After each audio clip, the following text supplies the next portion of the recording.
Okay, picking up here with part 5, number 14, 3 identical masses connected by identical springs oscillate along one dimension.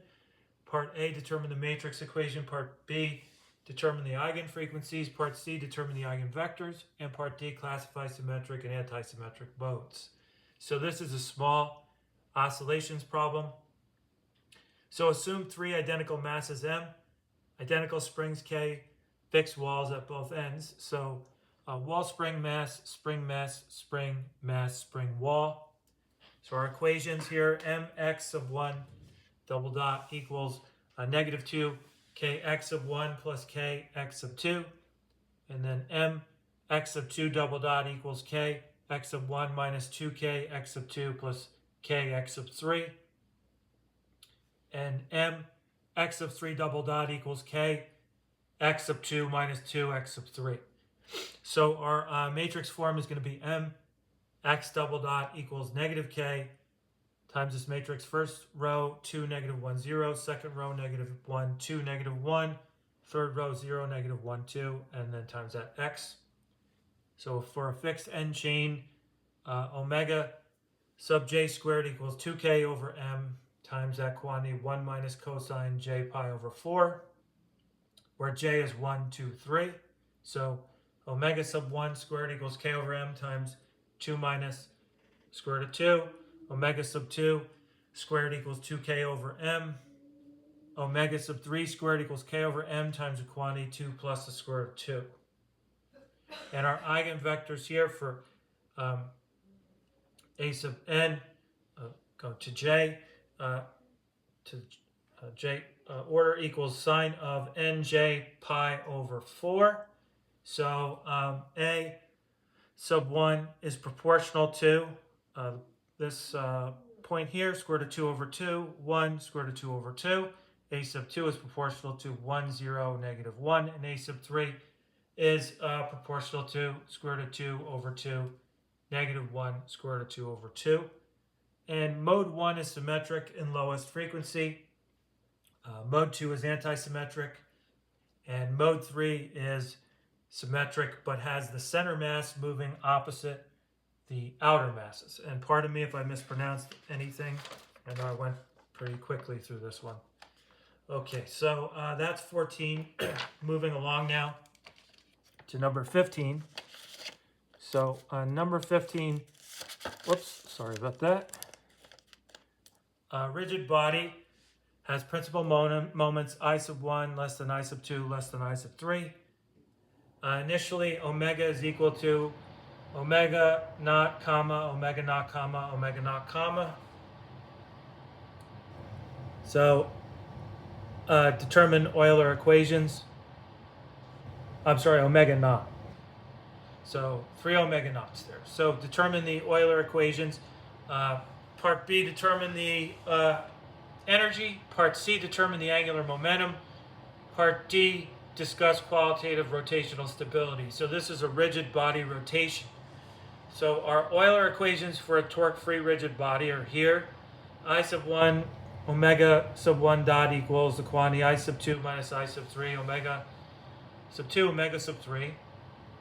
I sub 2 omega sub 2 dot equals the quantity I sub 3 minus I sub 1 times this omega sub 3 omega sub 1. And I sub 3 omega sub 3 dot equals the quantity I sub 1 minus I sub 2 times this omega sub 1 omega sub 2. So our energy here is E equals 1/2 times the quantity I sub 1 omega sub 1 squared plus I sub 2 omega sub 2 squared plus I sub 3 omega sub 3 squared. So for omega sub 1 equals omega sub 2 equals omega sub 3 equals omega naught. E equals 1/2 times the quantity I sub 1 plus I sub 2 plus I sub 3 times omega naught squared. And our angular momentum, L equals I sub 1 omega naught E sub 1 hat plus I sub 2 omega naught E sub 2 hat plus I sub 3 omega naught E sub 3 hat. Now our magnitude equals omega naught times the square root of I sub 1 squared plus I sub 2 squared plus I sub 3 squared.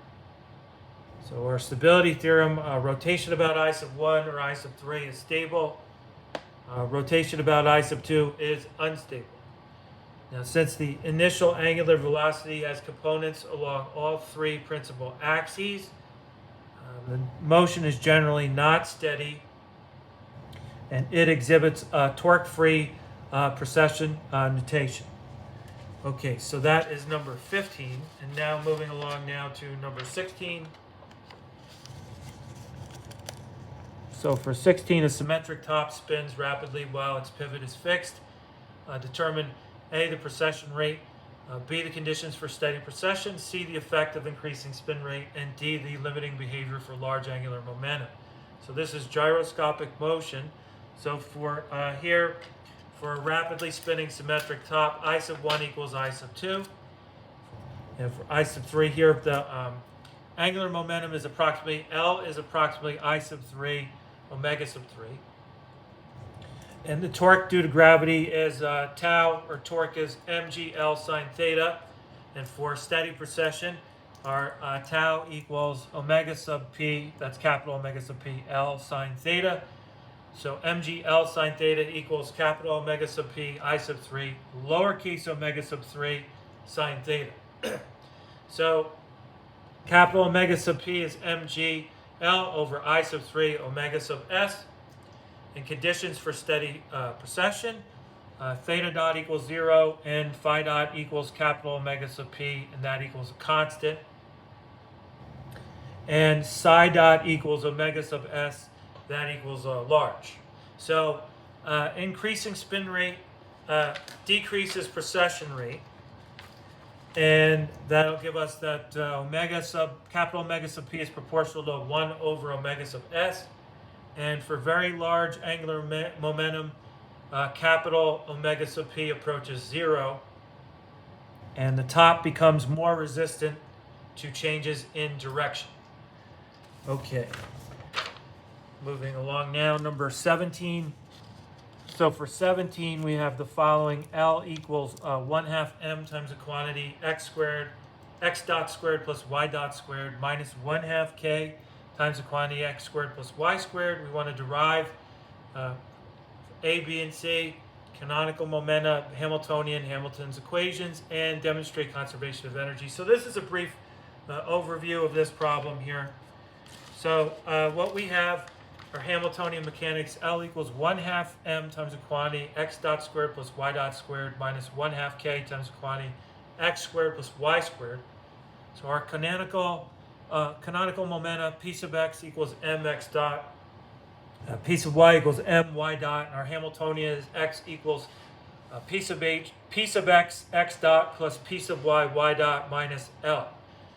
So using here, x dot equals p sub x over m, y dot equals p sub y over m, h equals p sub x squared plus p sub y squared over 2m, plus 1/2 k times the quantity x squared plus y squared. So Hamilton's equations, it's going to be x dot equals the partial derivative of h with respect to p sub x, and that's going to equal p sub x over m. Y dot equals the partial derivative of h with respect to p sub y, and that's going to equal p sub y over m.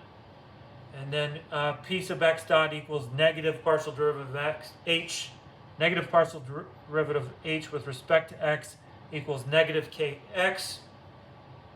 And p sub y dot equals negative partial derivative of h with respect to y equals negative ky. And since partial derivative of h with respect to t equals 0, h equals e equals a constant. Okay, so that's all for this section. Thank you very much, and have a great day.